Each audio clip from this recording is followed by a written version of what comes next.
Prisma, Assalamualaikum. Kembali lagi bersama saya Ikin dan juga Saf untuk edisi kali ini. Selamat pagi semua pendengar pagi. setia. Terima kasih kerana menjadikan kami sebagai pilihan nombor 1 anda. Cumanya sekarang ini macam biasalah kita nak teruskan aspirasi negeriku, evolusi teknologi. Tak ada siapa dah yang pakar. Kita ada Dr. Mazlan Abbas yang pakar. Assalamualaikum Doktor. Waalaikumsalam. Terima kasih. Sihat, Doktor? Ya. Alhamdulillah. Saya tengok tadi awal-awal tadi dah buat video dah tadi tu. Doktor sekarang ni kalau kata Ikin nak tahu kan, beliau memang berkecimpung dalam dunia TikTok ni. Dan makin lama makin maju, makin lama makin berjaya. Alhamdulillah. Sebab keistimewaan TikTok Dr. Mazlan Abbas ni adalah informasi. Betul, dia bukan menari-nari macam BBNU. Ada menari. Tapi dia Hampir. hampir terjebak Doktor. Berjaya dikawal. Ya, betul. Okey, hari ni Doktor, kita nak bercakap berkaitan dengan keperluan Bandar Bestari. Ya, antaranya yang kita nak tanyakan kepada Doktor ni sebenarnya apa itu Bandar Bestari dan kenapa kita perlukan dia? Mungkin Doktor boleh terangkan. Sebab rasa ada Bandar Bestari kat Semenyih. Ada banyak juga di Malaysia ni. Jadi kalau kita nak lihat kenapa perlunya Bandar Bestari? Bestari dalam bahasa Inggeris kita panggil smart lah. Smart tu Bestari. Ada yang dipanggil pintar. Jadi bandar pintar jadi bandar intelligent city. Tapi ni smart city. Smart city ni ataupun Bandar Bestari ni kenapa kita adakan? Sebab kalau kita lihat ramai di antara penduduk sekarang dah berhijrah ke bandar. Ni adalah salah satu sebab gajinya besar. Ya, betul. Peluang kerja pun banyak, peluang pekerjaan pun banyak. Dan kalau kita lihat keadaan sekarang nanti kita punya trend tu tahun 2050, 70% akan berada di bandar. 30% berada di kampung-kampung. Tengoklah anak-anak muda sekarang semua nak berhijrah ke bandar sebab peluang pekerjaan kan. Macam jadi satu trend Doktor kan? Memang jadi trend. Dia rasa benda yang baru tu semua ada di bandar. Dan kalau kita lihat juga bila berlakunya COVID-19 ni, perubahan pada keadaan kehidupan kita di bandar pun berubah juga. Ya, betul. Jadi kita memerlukan satu bandar yang lebih bestari. Sebagai contohlah, rasa-rasanya ramai tak yang nak duduk kat dalam apartmen. Sebab kita dengar ramai yang rasakan dia perlukan satu ruang lebih besar. Kalau kes pandemik ni, duduk dalam apartmen dia rasa macam terkurung. Tak bergerak bebas. Tak bergerak bebas. Jadi dia nak berpindah kepada tanah yang lebih luas sikit lah. Mungkin ada yang nak ke sikit luar bandar. Tapi ramai yang berada di yang ada taman-taman sikit lah. Dan yang ketiga kita lihat ramai dah takut pergi ke restoran, makan dekat restoran ataupun buat sukan, ke sport dan sebagainya, dengan muzik, naik kereta api dan sebagainya. Jadi sebab dia kedakan kita kena penjarakan sosial. Betul. Ini ada satu kesan kepada penduduk-penduduk yang di bandar juga memerlukan satu teknologi yang baru nantilah yang bestari. Dan interaksi kita dengan manusia pun semakin berkurang. Ni kesan juga kita akan lihat cara kita nak membangunkan Bandar Bestari ni. Cashless society. Kita tak menggunakan wang lagi, menggunakan teknologi seperti e-card atau e-wallet dan sebagainya. Tetapi kita masih juga nampak jurang yang berlaku juga di bandar sebab internet pun ada juga kawasan-kawasan yang belum mencukupi infrastruktur, coverage dan sebagainya.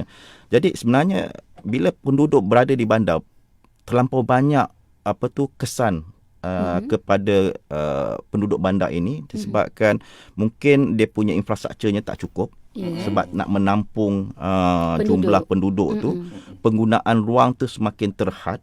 Dah mana pokok pun dah tak ada nak ini kan semua dah ditebang kan. Ya, betul. Jadi kita nak menghantar barang ataupun logistik tu pun makin mencabar.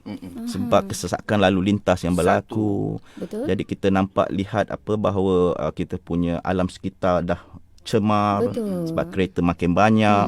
Jadi kita memerlukan satu bandar yang boleh kata orang tu lestari. Lestari ni sustainability. Dia boleh menjaga bandar itu sendiri dengan lebih bersih, lebih sesuai untuk kehidupan untuk penduduk-penduduk itu hidup dengan cara quality of life lah. Jadi pergi sekolah pun sekolah yang bestari kan. Jadi semua maklumat-maklumat ni ada di bandar-bandar yang mempunyai infrastruktur yang betul, yang baiklah. Jadi macam Malaysia juga terpaksa juga mengikut trend ini sebab di negara-negara luar mereka telah membangunkan bandar bestari ini dalam dua bentuk. Satu ialah bandar bestari yang datang daripada kita panggil greenfield area. Greenfield ni maknanya kawasan-kawasan yang tanpa penduduk lagi. Taman-taman baru. Itu Jadi, masuk dia greenfield. Jadi dia kena perlu sediakan dia punya infrastruktur ni untuk masukkan elemen-elemen bestari. Yang keduanya ialah bandar yang sudah brownfield. Brown ni dah coklat. Bandar-bandar macam kita lah. Dah campur tanah lah. Itu bukan konkret. Maknanya bandar tu dah siap sedia ni. Dah siap. Dah sedia ada macam Kuala Lumpur ni. Memang dah lama. Dari dulu dia tak bestari, tapi bila nak bestarikan dia, macam-macam cabaran yang akan berlaku. Sebab infrastruktur tu sudah ada. Bila ada kadang infrastruktur tu belum lagi moden. Macam mana kita nak memodernkan infrastruktur tu?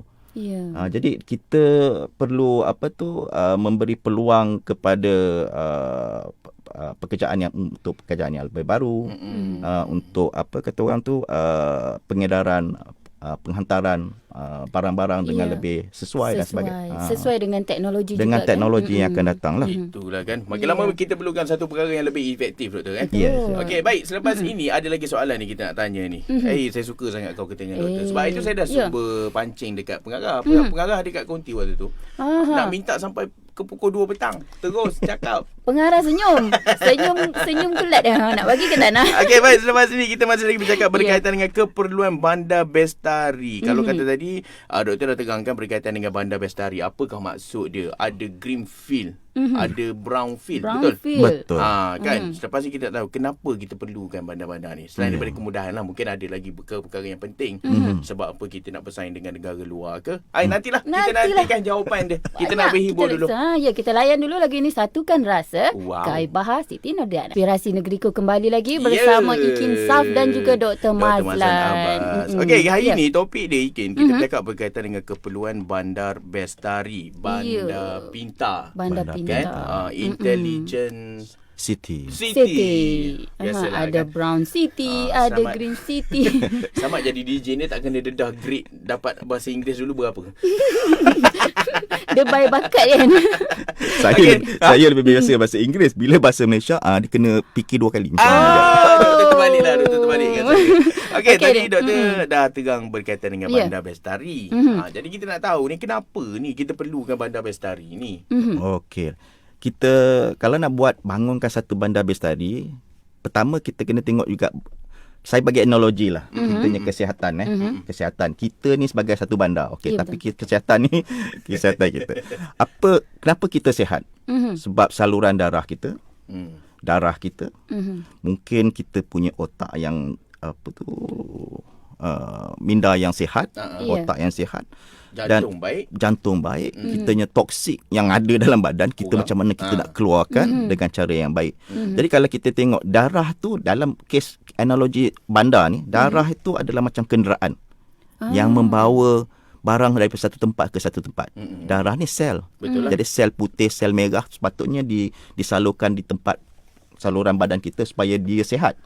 Jadi dalam bandar, kenderaan pun sama juga. Kenderaan hendaklah dihantar dengan cara yang smooth, tanpa tersekat, tersumbat dan sebagainya. Dan saluran darah tu pun penting. Tak ada saluran darah yang sempit. Bahaya. Saluran besar sikit supaya Sumbat pun dah rasa. tersumbat. Jadi saluran darah ni seperti jalan dalam bandar juga. Jalan raya. Jalan raya yang kecil tersumbat, itu yang menyebabkan kesesakan lalu lintas. Ya, betul. Itu analogi dia. Yang ketiga, kena tengok otak kita, minda yang baik. Kita cerdas dan pintar lah. Disebabkan otak kita sentiasa dapat oksigen dan yang baik. Bagaimana untuk mendapatkan dalam bandar ni, untuk yang membuatkan bandar tu pintar sendiri, orang tu sendiri. Penduduk tu sendiri. Yang menggerakkan, yang menggunakan, mentadbirkan bandar tu dengan cara yang pintar lah. Betul. Yang keempat, kita tengok macam mana kita buang toksik badan kita. Ada orang takkan nak simpan toksik dalam badan, makin penyakit. Ya, betul. Jadi cara untuk dalam bandar buang toksik ialah dengan macam kumbahan, membuat operasi untuk pembuangan sisa makanan, sisa sampah dan sebagainya.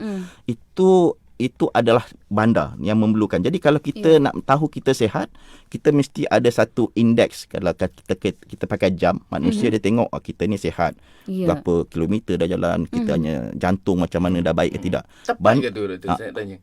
Saya nak tanya juga tepat. Memang tepat. Saya selalu 2000 step langkah satu hari memang. Saya ingat speed 2000 km sejam. Itu apa? Mr. Flash jadinya. 2000 langkah tak cukup. Dia nak 10,000 langkah. Jadi itu menunjukkan kita sihat. Berapa kilometer satu hari kita bergerak. Tapi kalau dalam bandar kita perlukan tengok ada satu indeks smart city, indeks bandar bestari. Dia akan kirakanlah semua faktor-faktor dalam ini kecerdikan dan sebagainya, dia punya infrastruktur dan governance dan sebagainya. Banyak ada indeks faktor ni, dia akan mengatakan bandar ini bandar bestari. Jadi Malaysia ni bandar bestari nombor berapa dalam dunia lah dia katakan kan. Jadi bandar bestari ni dia ada 3 jenis bandar bestari kalau kita nak bangunkan. Satu bandar bestari yang lebih tumpukan kepada ROI, return of investment. Return investment ni maknanya bandar tu sentiasa ada duit untuk pertuan tu nak lestarikan, menggerakkan kerjanya sentiasa ada. Jangan dah tak ada duit dah bandar tu tak bestari lagi lah. Matilah bandar tu. Jadi kita sentiasa ada duit untuk membayar, untuk meningkatkan lagi perkhidmatan kita. Itu bandar yang sentiasa yang bestari. Dia boleh ke kita ibaratkan benda ni macam kita main game kan? Kadang-kadang ada game kan, kita main restoran tu kan. Kita ada duit, kita upgrade. Kita ada duit, kita upgrade meja. Top up lagi, tambah meja kan. Tambah pekerja. Jadi kita ada point lebih, kita dapat bayar lebih. Jadi itulah kita kena bayar kita punya cukai dan sebagainya untuk meningkatkan lagi kita punya perkhidmatan. Jadi ekonomi dalam bandar tu mesti meningkat supaya kita bayar cukai, dan cukai itu digunakan untuk meningkatkan lagi ke perkhidmatan dalam bandar itu. Kedua jenis bandar bestari yang dalam dia lebih kepada carbon driven.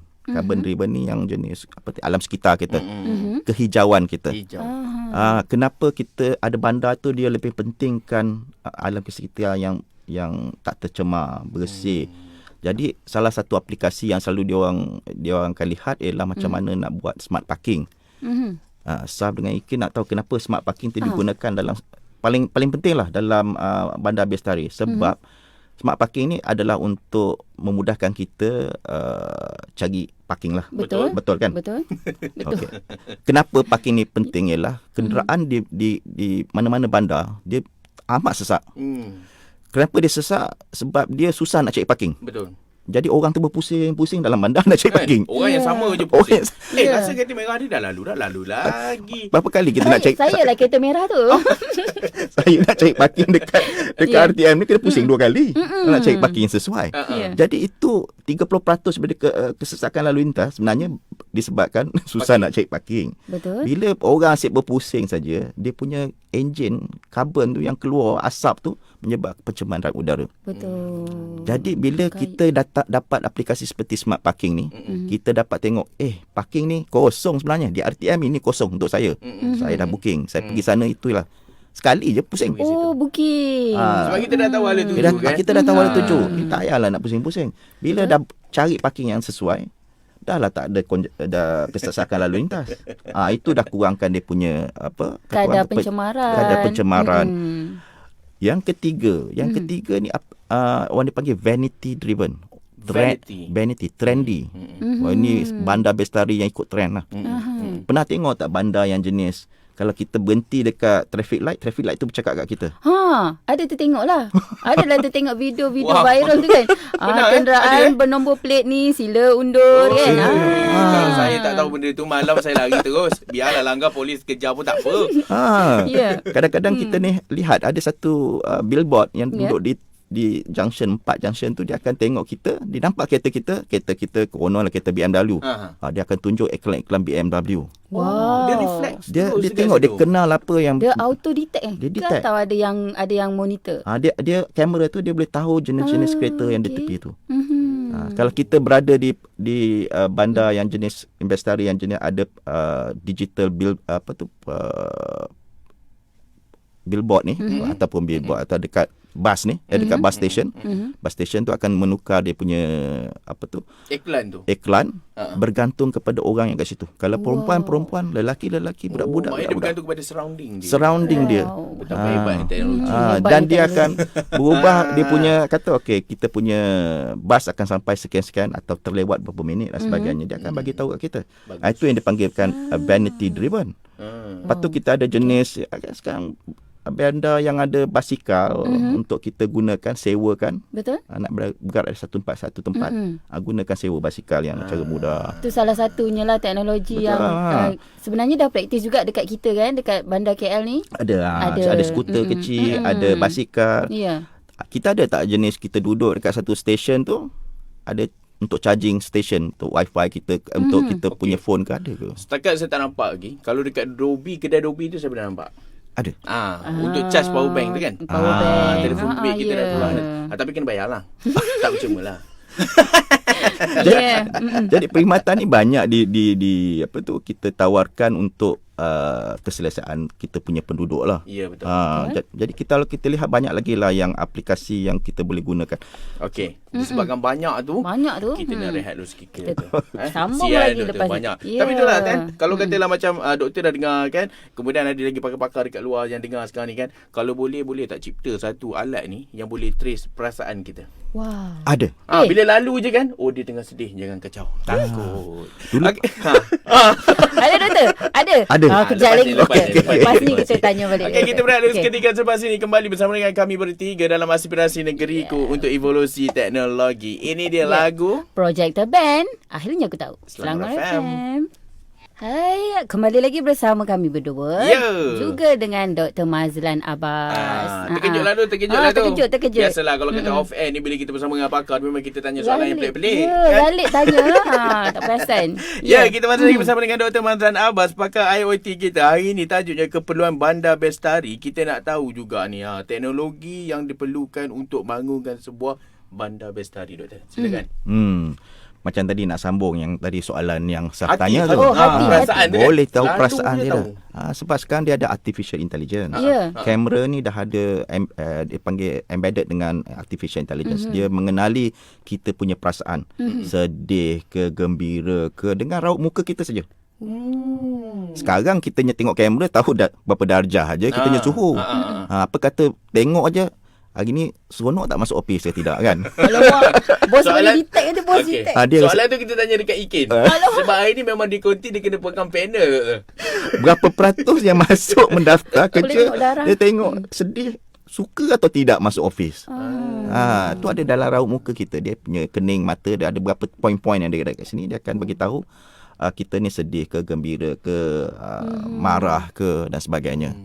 Ada dulu pernah saya cakap ada satu alat yang letak kat telinga sini, dekat kepala, dia letak minda kita. Telinga ni akan bergerak mengikut kita punya emosi. Kita tengok tu orang tu cantik, dia mungkin dia lain sikit telinga dia. Kalau orang tu marah, kita telinga dia turun sikit. Macam tu. Dia ikut emosi minda kita. Cara ukur dia macam tu. Jadi aplikasi untuk bandar bestari ni banyak. Jadi sebagai contoh kita bagi tahu tadi macam smart parking tu ada satu. Sebab ini semua orang kata adalah Internet of Things, IoT. Kita kena letak sensor dalam bandar tu. Macam kita tengok kesihatan manusia, kita kena letak sensor dalam bandar. Sensor dalam badan atau dalam bandar. Kita tengok struktur bangunan, jambatan ke, kita tengok trafik kita, panjang ke tidak. Kita tengok kebisingan bandar. Kita kena letak sensor-sensor yang tertentu, bising tak atau bandar ni. Kita tengok alam sekitar dia, pencemaran udara. Kita letak sensor-sensor yang boleh menghidu ataupun memantau kita punya ni. Dan lampu isyarat, lampu jalan untuk bagi terang dan sebagainya. Sisa buangan kita kena pastikan bila sampah kita penuh, kita kena ada orang angkat secara automatik. Tak ada yang delay. Tak payah delay.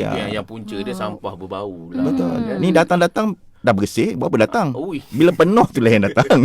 Ada tak servis buat dekat rumah? Saya nak pasang kat rumah lah. Sekarang ni belum. Dia ada lebih kepada yang tong-tong yang lebih besar lah. Kemungkinan nanti. Itu antara teknologi lah. Cumanya sekarang ni kita berada di Malaysia. Kita nak tahu juga ni alang-alang ni. Mungkin Dr. boleh terangkan juga inisiatif yang dijalankan oleh negara tercinta kita ni Malaysia ni kan, dalam usaha membangunkan Bandar Bestari ni? Ya. Kita sebenarnya dah setahun lepas dah ada blueprint. Betul. Kita punya blueprint Blueprint. untuk Bandar Bestari oleh Kementerian Perumahan kita KPKT. KPKT kita. So dia dah sediakan benda tu. Jadi disebabkan banyak projek-projek yang telah kita sasarkan di beberapa bandar di Malaysia ini, kita memerlukan satu inisiatif yang sepadu lah. Ya. Jadi kadang-kadang yang menerima proposal tu daripada macam-macam ramai-ramai orang, jadi kena menyatukan lebih mudah. Jadi kita panggil ada Malaysia Smart City Alliance ni. Di ahli-ahlinya datang daripada industri dan juga kerajaan, seperti Mike yang telah lead this project alliance ni, dan kami favorite pun ada salah satu daripada ahlinya. Melihat bahawa satu usaha sepadu sepatutnya datang daripada semua industri untuk memberi advice yang tertentu, memberi platform yang tertentu, memberi recommendation kepada kerajaan dengan secara yang padu lagi lah. Yang kedua, kita membuat satu platform yang kita panggil MyICSC, International Centre for Sustainable Cities. Ini adalah satu portal, platform di mana kita cuba gabungkan ataupun platform untuk kami berbincang antara kerajaan, persekutuan, negeri, dan PBT dan sebagainya, dan kita sendiri sebagai industri ada satu platform yang kita mudah untuk tengok apakah projek-projek yang telah dijalankan. Jadi kita tahu macam mana mereka berjaya, kita boleh bantu mereka, ataupun kita boleh berbincang macam mana kita nak bermula. Kadang-kadang mereka tak ada funding, dia tak ada bajet dan sebagainya. Macam mana kita boleh bantu mereka. Dan ada satu forum juga yang boleh kita bincang di situ. Dan jika kami juga lancarkan satu aplikasi MyICSC ni, kita boleh buat survey juga. Bila kita ada satu perkara yang kita nak launch, kita bagi survey kepada rakyat, dan rakyat akan tengok dan buat survey tu. Adakah ni projek-projek yang kita berminat? Sebab kadang-kadang kita hanya suka daripada atas ke bawah. Betul. Kadang-kadang yang bawah ni nak lain. Jadi kita kena tanya mereka. The citizen tu kita kena tanya. Barulah keputusan tu dicapai. Betul kan? Ni ada yang kata ni ada je dekat Malaysia ni, doktor, traffic light dekat area Dataran Merdeka. Kalau kita dari dataran tu nak ke LRT Masjid Jamek tu, kalau kereta tu lepas daripada line kuning tu, traffic light tu akan berbunyi. Dah bagi tahu yang kereta kita dah lebih line. Dia bunyi ting. Itu tak tahu, nanti kita cuba. Lepas konti kita pergi. Bagus lah. Bagus lah. Buat kali pertama saya tahu benda ni. Selalu tengok tapi tak pernah facing lagi. Bolehlah lepas ni kita pergi jom. InsyaAllah. Try langgar sikit. Okey, ada lagi tak inisiatif lain yang dilakukan oleh Malaysia, doktor? Kita ada berbaki dalam lebih kurang 2 minit lagi ni. Okey, sepatutnya kita lihat yang saya rasakan kekurangan kita mungkin bila kita buat satu bandar bestari ni, kita lupa yang bandar ni sepatutnya inklusif daripada semua peringkat. Semua benda. Lelaki atau perempuan, umur daripada budak kecil atau orang tua. Jadi kita kena minta mereka feedback lah. Dan banyaklah bandar daripada Johor, daripada Iskandar ada, Melaka ada, kat KL ni pun, Selangor pun banyak inisiatifnya, Penang pun dah ada. Ada satu pulau akan dia bangunkan nanti yang baru, akan ada banyak projek yang digunakan bandar bestari punya elemen di situ. Tak sabar pula. Tapi yang kurang sikit, jangan lupa kita ada orang-orang tua yang makin lama duduk yang tinggal. Dahulu kita bolehlah duduk 2-3 tingkat, kan kita duduk satu tingkat yang di bawah. Jadi rumah-rumah yang dibangunkan tidak mesra dengan orang-orang tua. Orang tua. Pemegang dia dah tak ada. Masuk bilik air takut terjatuh. Tiba-tiba masuk toilet, mana kepala paip ni tak ada lah. Rupa-rupanya dekat belakang tu tekan sensor je, air keluar. Wow, canggih sangat lah. Jadi dia kena ada satu yang mesra dengan orang-orang tua lah, senior citizen. Ada yang dihaskan klinik ke untuk kawasan perumahan tersebut, kan. Kalau ada masalah kita boleh pantau dia dari jauh. Sebab orang-orang tua ni zaman akan datang, mereka takkan duduk dekat rumah orang tua. Dia nak duduk dalam rumah sendiri. Betul. Itulah syurga sebenarnya. Dengan anak-anak kan. Tapi itulah erti kata lain dia, yang tua ke, yang muda ke, yang terlampau muda ke, yang terlampau tua ke, kita kena ambil berat semua aspek. Betul. Supaya penerimaan tu orang kata dapat terima sepenuhnya lah. Semua pihak akan terima. Semua orang akan. Tapi TikTok zaman sekarang ni dia tak kisah umur juga, doktor kan? Macam saya pun tak macam mana terpengaruh dengan dia. Saya setuju lah, doktor. Tapi saya suka TikTok doktor. Dia macam lebih kepada info. Info. So menarik untuk kita tengok kan. Mudah saja pakai tu. Ya, nanti doktor ajar kita lah. Okey, nampaknya selesai sudah perbualan kita Ya. hari ini. Kami di Sound FM ucapkan terima kasih setiap kami doktor. Sama. Terus datang ini kan. Tapi ini memang topik dia memang best lah. Kan? Best. Nak sambung lagi apa? Next week kita sambung lagi. Ada insyaAllah. Next week dah ada tajuk ke belum? Siap rahsia. Rahsia. Doktor main rahsia dengan Doktor kita. doktor dengan Datuk Siti Nurhaliza sekarang tak jauh beza dah. Tak jauh beza. Kalau rahsia. kata Siti Nurhaliza dia tajuk lagu ni biarlah rahsia. Tak apalah kalau kata doktor nak rahsia, tak apa, minggu depan kita tahu juga kan. Terima kasih sekali lagi doktor. Okay, InsyaAllah sama. ada sikit kita bersua lagi nanti kalau kata pulang ke office ke rumah. Office dulu. Office dulu. Hati-hati memandu kami ucapkan.